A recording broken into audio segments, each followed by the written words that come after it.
DHQ अस्पताल दादू जे अॻूणे civil surgeon Zahid Hussain खोड़ो दादू press club पहुची प्रेस कॉन्फ्रेंस कंदे चयो त 28 डिसंबर ते चिंची रिक्शा में अस्पताल जे गेट ते पहुतसि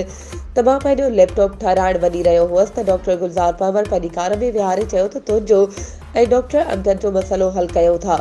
कुझु अॻिते हलियो त मूंखे महसूसु थियो त मूंखे कंहिं रान में इंजेक्शन हई आहे, जंहिं बाद मूंखे निंड अचण लॻी, जंहिं बाद मूंखे निजी कोच जे मुलाज़िम उथारे चयो त लाहौर पहुची विया आहियो, गाॾी जो आख़िरी स्टॉप आहे। जंहिं बाद आउं लाड़काणे पहुची कार वसीले दरगाह मशहूरी शरीफ़ पहुतसि, जिते दरगाह जे गादी नशीन राशिद मशहूरी मुंहिंजे घर भातियुनि खे दादू में इतलाउ ॾिनो ऐं मुंहिंजी हालत ॾिसी इलाज करायो। उन चयो त मूंखे हथ सां लापता करे धमकियूं ॾिनियूं, जंहिंमें दादू DHQ अस्पताल MS डॉक्टर अमजद मस्तोई गुलज़ार पंवर जेको डॉक्टर नाहे पर अस्पताल अंदर कमु करे थो। मामले बाबति दादू SSP सां मुलाक़ात कई पर हुन मुंहिंजो